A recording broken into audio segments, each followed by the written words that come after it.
Ladies and gentlemen, welcome to a absolutely crushing episode of Soul of the Skull post game. We got Samo, we got Big Lou, we got James Charles, we got me, and here we're gonna break down the Minnesota Vikings loss here on November 27, 2023, on Monday Night Football against the Chicago Bears. The Vikings lost 12-10 at home tonight, and I mean, per usual, we'll go around and share initial takeaways. But my initial takeaway, I know the Vikings had the lead at the end, but my takeaway, Vikings didn't deserve to win that game. There's no reason they did. They shouldn't have won. I would have almost felt bad if they won. And maybe you know what I mean by that, but obviously it's great when they win, but it always kind of sucks a little bit when you win a game that you know you shouldn't have won, because then you just feel a little guilty almost. That was how I would have felt for this one if the Vikings would have won. So that's what I think about this. No way, shape, or form did the Vikings really deserve to win this game at all today. Inexcusable. I mean, frankly, it's the Bears. I get it. It's the Bears, and it's always an ugly game when the Vikings play the Bears. Like regardless, but 4 interceptions. I mean, your defense did everything they could to keep you in the game. Didn't give up a touchdown, and you still lose. Yeah.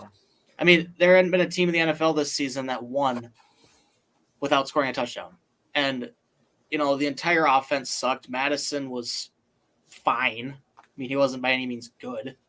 Dobbs was terrible. I mean, I think going into the bye week, there certainly has to be some questions about the quarterback position because, frankly, as much as we want Josh Dobbs to succeed, I feel like, he's a backup for a reason. I've been saying this. Consistency is his problem. And the past 2 games, even a little bit in the second half of the New Orleans game, we've seen some inconsistency start to come out, and that just bit the Vikings at a bad time on Monday Night Football. And this is not a good Bears team at all. And there's no reason the Vikings should lose this game.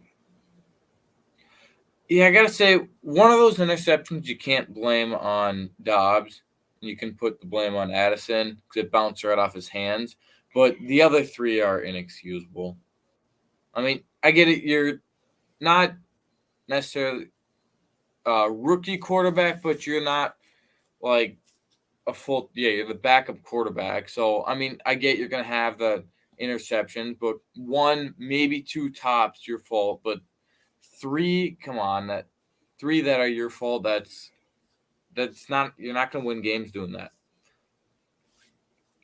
I'll vouch for Dobbs on the first 2 because obviously the one you were referring to, the Addison one, was a drop. It doesn't matter if the timing was off, it hit him in the hands. He just wished that ball was caught. The first one was just a great play by Jalen Johnson on that corner route to sell that he was going to stick with Brandon Powell, but then understand he's going to drop and he's going to go get that interception on that little corner.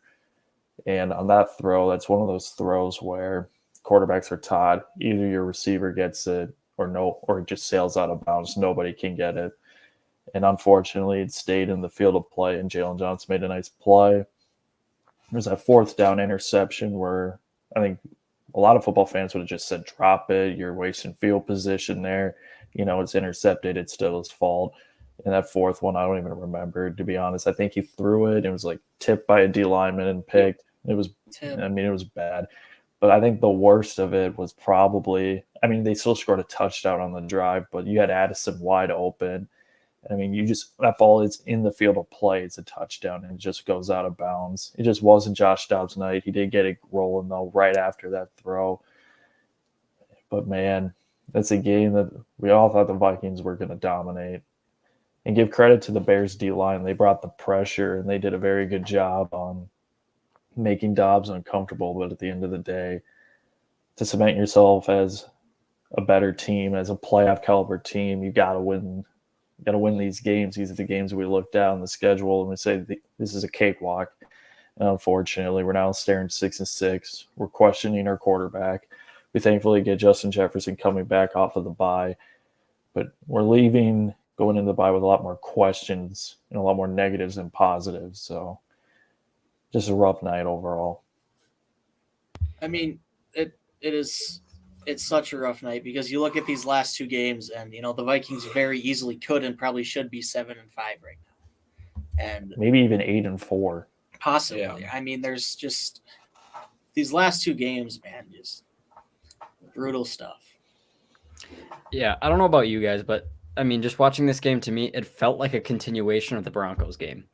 Because the Broncos game, the first half went not very well, but it went pretty well, I'd say. The offense was clicking.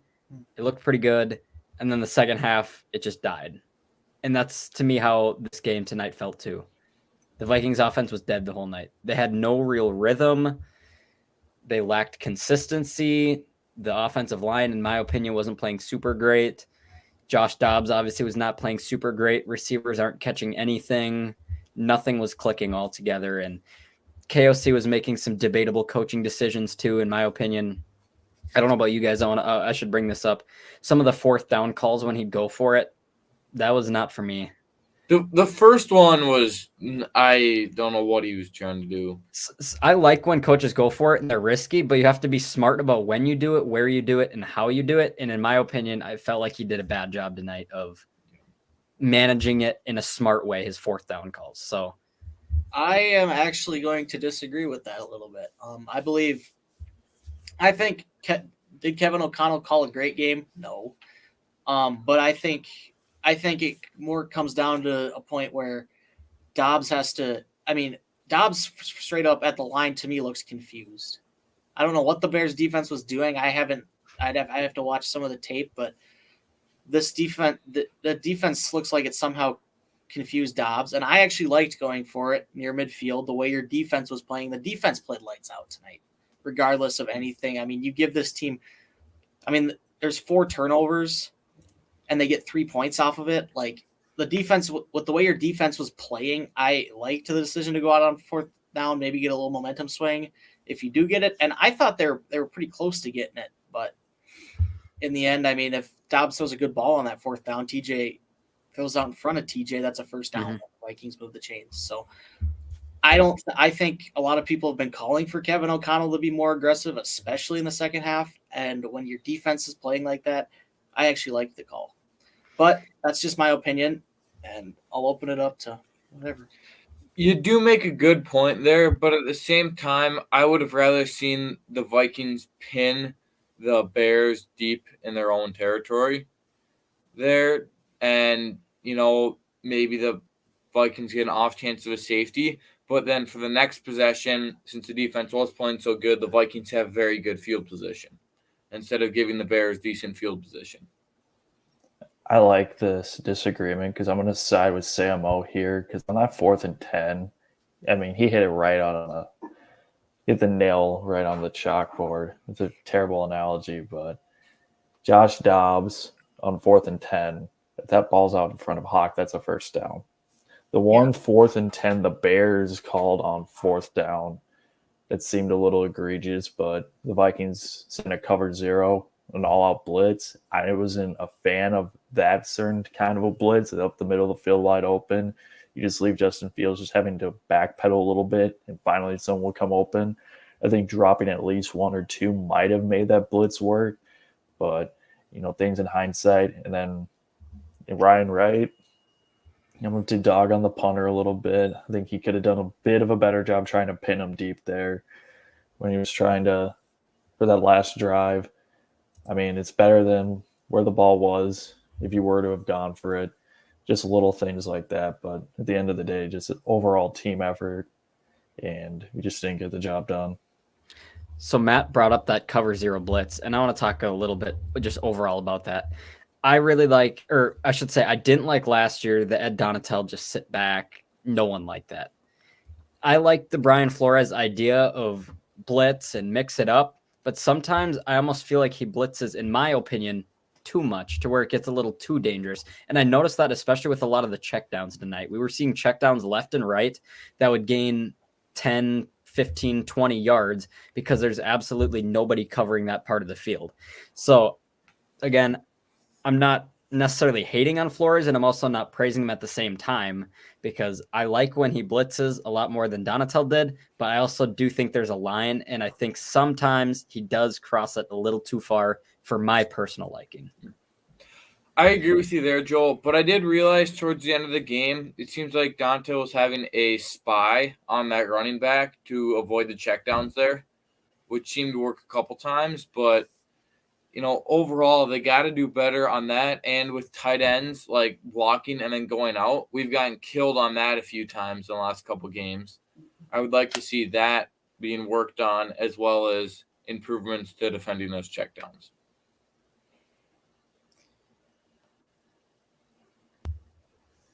So with that, we're going to talk a little about the other team that was on the field tonight, the Bears. They talked plenty with Joe Buck about Justin Fields and how the Bears are going to have high draft picks next year. And they talked about Justin Fields has to prove himself. So what was your guys' opinion on Justin Fields tonight? Because he had some pluses. He had lots of minuses. It was a weird – everything about tonight's game was weird. But, I mean, if it were up to me, I would – if I was the Bears, I would try and send Fields elsewhere and take a top quarterback next year. He's got too many flaws for me, but even though he does definitely have flashes. If I'm a Bears fan, I would agree with you. But as an NFC North fan, the Bears should keep him. Yeah, well, of course.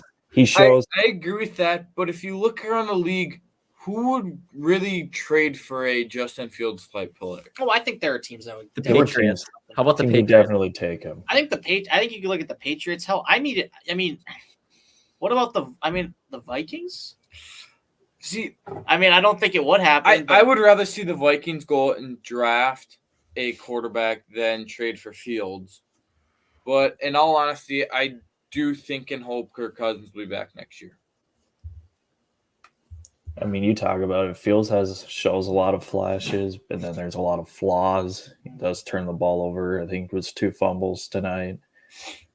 I think you put a little bit more of a talented offense around him. I think maybe he shows out just a bit more. Then again, I think the talent's there. It's not the greatest situation, and the Bears need to help him out on that front. Just saying, oh, we need a new quarterback, I don't think it's really going to fix the overall issues that offense has. I mean, Fields, Fields, honestly, I don't think he's improved very much from college. I mean, he was a phenomenal college quarterback. And even though he went to Ohio State, being a Michigan fan, I watched him a bunch at Ohio State. But I just remember, Fields, he would have these flashes of just greatness. I mean, I remember watching the college football playoff game, and he's hitting his receivers 50 yards downfield in stride for touchdowns. But then at the end of the game, he just makes a boneheaded mistake and throws a game-losing pick. And I think that's kind of what he's been like in the NFL as well. And, I think for the Bears right now, if you do get that number 1 overall pick, I mean, why not take Caleb Williams? I think Caleb Williams is going to be a phenomenal quarterback. I think he's one of the best quarterback prospects in the last 10 years. And, I mean, with that number 3 overall pick, I mean, whoever ends up getting number 2 is probably going to take Drake May. You get that number 3 pick and you get Marvin Harrison in the building too. I mean, that's an upgrade right then and there. Even if you get, but I just don't. I think this team can improve from having probably 2 top 5 picks in the draft. I mean, if they pick 1 and 2, who knows? But I think I was talking about that at my family Thanksgiving. What about the idea of the Bears possibly getting Caleb Williams and Marvin Harrison? Because I also think Marvin Harrison is one of the best wide receiver prospects in a long time. Mm-hmm. So with that said, I'm going to bring us to the Vikings backfield. It's kind of interesting tonight. We've talked a lot about Alexander Mattison and how he's had flaws in the run game and how Ty Chandler's had a lot of bursts. Ty Chandler tonight had just 4 carries for 8 yards, whereas Alexander Mattison had 10 carries for 52. I mean, I'm not gonna clown on Ty Chandler, and I'm not gonna praise Alexander Mattison either. But tonight, Alexander Mattison honestly just simply played better, and it's kind of wild, but because we really haven't seen that all year. But I think it's fair to say that tonight, Alexander Mattison was just simply the better running back out there. Yeah, I did like how Alexander Mattison was able to break more tackles here, and he would find a gap. But I also saw that he seems to be hesitant to go through the O-line, because if there's no gap for him to go through, it seems like he just kind of takes a couple stutter steps, and then when he makes a decision, it's too late and they're already swarming him. But if he can find a gap right away, that's when we were seeing him getting those 5. You got that 20-yard rush in there too. You see the little bit longer rushes there. That's what I was seeing. I think part of that too is because the Vikings do run a lot of inside zone, outside zone, stuff like that, and we've seen that ever since the Zimmer era. And I love inside zone, outside zone. I love zone blocking. I think, and that can sometimes take a while to develop. But I will agree, Madison does look a lot better when that first hole is there on the zone blocking. And frankly, I mean, he ran for 5.2 yards per carry. I thought he played a pretty good game. No fumbles, no touchdowns, but no fumbles. Didn't turn the ball over. Yeah, he got tackled for loss a few times and tackle for losses on running plays. I mean, it seems like every other run play, it's a no gain or 1 yard loss. But I thought Madison had a great bounce back game today. And, I think they just kind of rolled with Madison down the stretch because Chandler wasn't really doing much. And not that we shouldn't see more at Ty Chandler, but I thought Madison just kind of had the hot hand tonight. So with that said, we can look at the Vikings defense. I mean, we talked a little bit about it with the blitzing stuff, but they were impressive to an extent. They let up a lot of, I don't know if big plays is even the word for it, but in a way they kind of were. They were small plays that became big plays. But then they did a good job of holding the Bears without a touchdown. Obviously, like we said, the Bears had no touchdowns all game. But also I think the Bears offense just kind of stalled when they got close. So I don't know how much of that really had to do with the Vikings defense. But yeah, for me, I felt maybe I should feel better about the Vikings defense tonight than I actually do, because I don't feel super impressed with them just with the way the Bears were gaining yards and whatnot. But I'm sure Sam O here is going to differ with me on this one based on how he was talking earlier, and that's absolutely okay. But I personally, I was impressed, but I also wasn't at the same time. It wasn't a super great showing from them, in my opinion. I mean, with the defense, I'm going to disagree, but I'm also going to agree with you a little bit. I mean, obviously the dink and dunks are kind of a problem, but that's what's going to come with blitzing a lot. I mean, that's kind of a high risk, high reward part of it is you drop a few guys, blitz everyone, and you all of a sudden you dump it off and dink and dunk down the field. But I mean, when you play zone too, that happens. But I think, between the 20s, I thought the Vikings defense did struggle a little bit, but what really matters a lot of time is in that red zone inside the 20-yard line, and red zone defense is so important. That's why people talk about it all the time, and the Vikings did a great job of holding the Bears to field goals, and it comes down to the thing where the Vikings score one more touchdown instead of, if they have 3 turnovers but they score a touchdown on a drive, they would have had a turnover, or they get that first down and score a touchdown. I mean, they win this game. Even I thought the Vikings had one good drive all game, and it was the touchdown drive. For whatever reason, I don't know, something happened, and they had a 7-play, 88-yard touchdown drive, and that was really the only good the offense showed all night. To me, it seems like the Vikings excel at fast-paced offenses, like where they you see sometimes before 2 minutes before the half, they can score in those 2 minutes, or just in a random drive in the first or third quarter, they'll run down in 7-8 plays, take off 2 minutes of the clock and score. But then you get your times where it's just, that seems like when they excel the best is what I'm trying to say. I would have to agree with that, because I think when you're running the more up tempo, the no huddle, as a quarterback, I don't know, I guess you're not thinking as much as you are when you get a play in the huddle. You're kind of just reading deep. You're just kind of just playing a little bit of backyard football. I mean, you have route concepts, but you're just slinging it. I mean, I think that's what they were trying to do before that challenge came in, when Addison had that little catch. But yeah, when you play a little more up tempo, you get the defense back on your heels. I think that's when Dobbs looks his most comfortable. But I look at this game thinking, the only reason we were in this game is because the defense played the way they did. It sucked that they gave up a couple field goals. I think just the one defensive play that hurt us was that third down, where I have no idea. But from what I saw on TV, I thought Byron Murphy thought we were in a zone and the rest of the defense was playing man, because DJ Moore was wide open over the middle and no one was there. So that's the one key defensive play that I think went wrong, besides the 4th and 10 blitz. I mean, yeah, they were outside of field goal range, 3rd and 10. Stop them twice, you win the game. And that's another just inexcusable mistake that's an inexcusable mistake by the defense. And, I thought they played great all night, but that one mistake, all of a sudden they get a 30-yard gain there, have a chip shot field goal to win the game. I mean, he's not Blair Walsh. He's not going to miss that. So, I mean, you have a team 3rd and 10 outside field goal range. There's no reason you shouldn't stop them, especially a team like the Bears. But that's what happened. And, when we needed the defense most, they didn't come through. But, the defense, I don't know how much you can blame them because they bailed this Vikings offense out all night. Vikings, again, turning the ball over 4 times. It's ridiculous. I'm pretty sure they said on the broadcast at one point, they said it was like the 7th Vikings drive or something. And no, it wasn't even that. It was like the 8th Vikings drive or something. And they said they have like 7 first downs and that's it. Mm-hmm. Yep. If even that. It might have been. It was probably worse than that. Was It was something. And 4 of those were off of penalties. Yeah, I was just going to say. It was refs just, helped, but they were also an penalties at the embarrassing same stat. time. yeah, that's just awful to hear.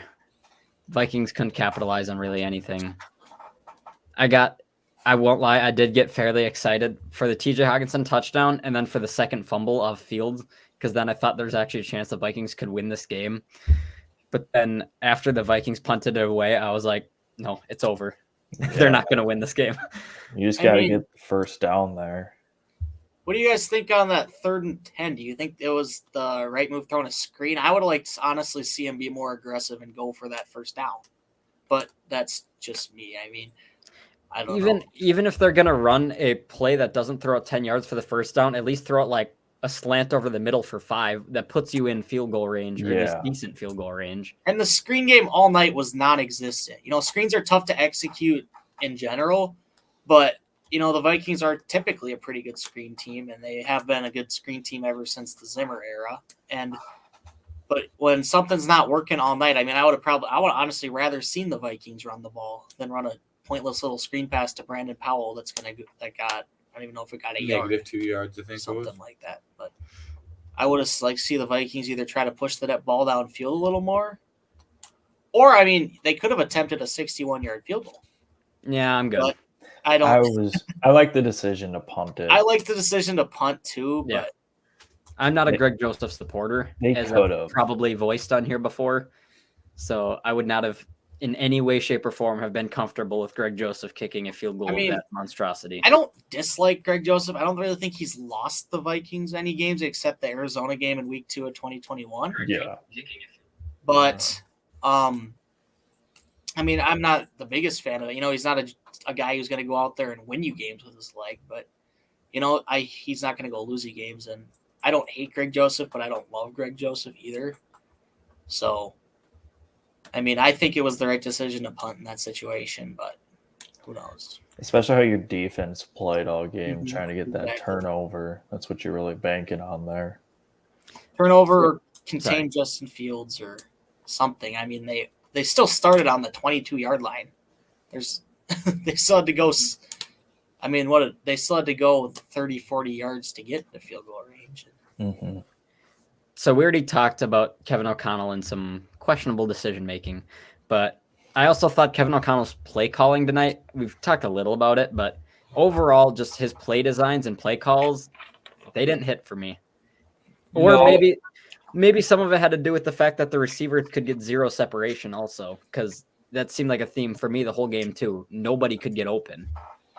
Another theme for the Vikings is, for whatever reason, the past couple of years when they've played the Bears, I feel like the Bears have new cornerbacks basically every year, outside of Jalen Johnson. I mean, they had, a 5th-round rookie from Minnesota starting, and I remember last year there was like a 6th-round pick who's not even on the team anymore. I think his name was Thomas Graham, who had like a crazy game against the Vikings. And I don't know, for whatever reason when the Vikings play the Bears, it's always just a super ugly game. And now 4 interceptions ugly is not acceptable, but this is random.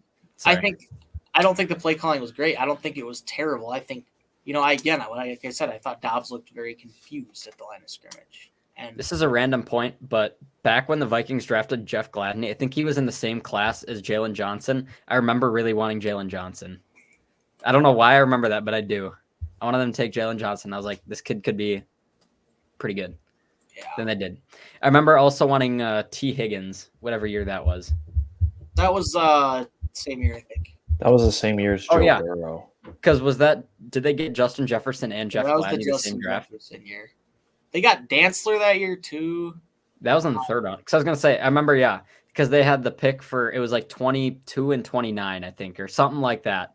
And that was what they took JJ and Gladney with. And I remember in my mock draft, I had them taking T. Higgins and Jalen Johnson with those 2 picks. One of them, I don't know. I don't want to touch on the Jeff Gladney thing because obviously rest in peace. But yeah, I don't know. When he was here, I thought, in my opinion, he didn't wow me. But I didn't think he was necessarily bad.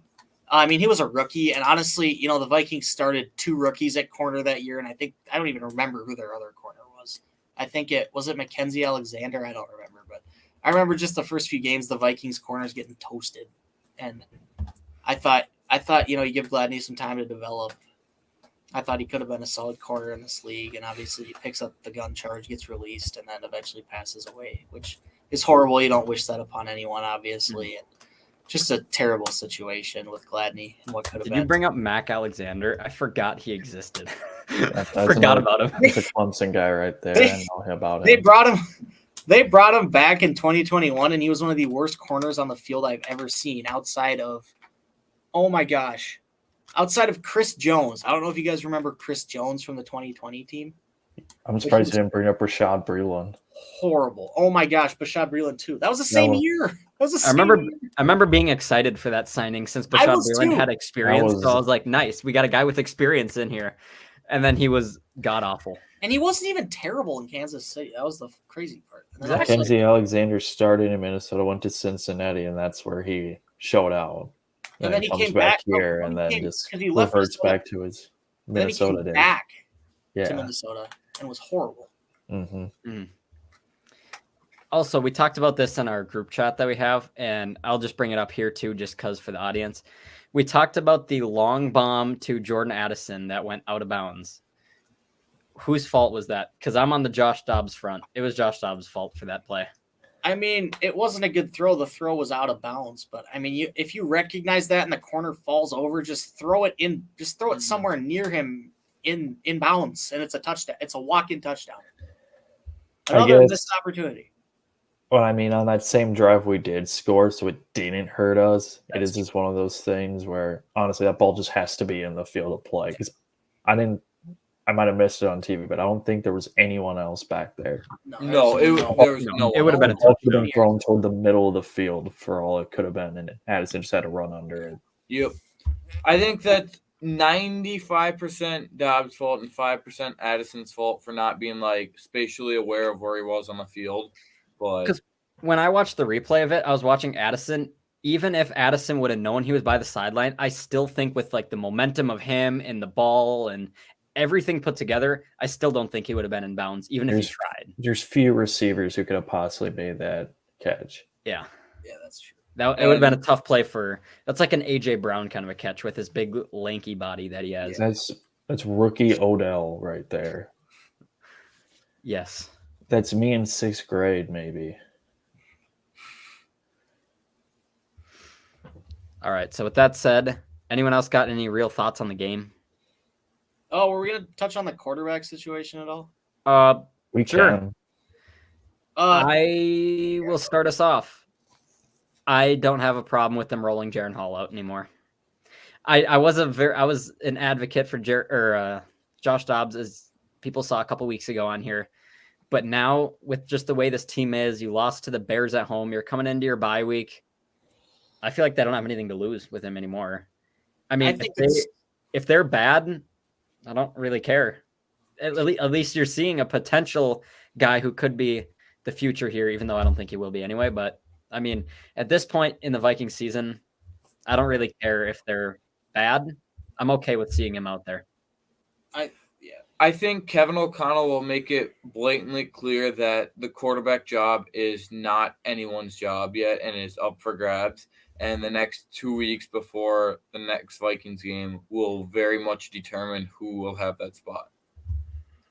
Because I think right now Dobbs has the upper hand, but after the game he just played, I'm guessing he's lost some of the confidence in the coaches, and that is anyone's position. I agree 100% with Big Lou. I think you have to give Hall a look.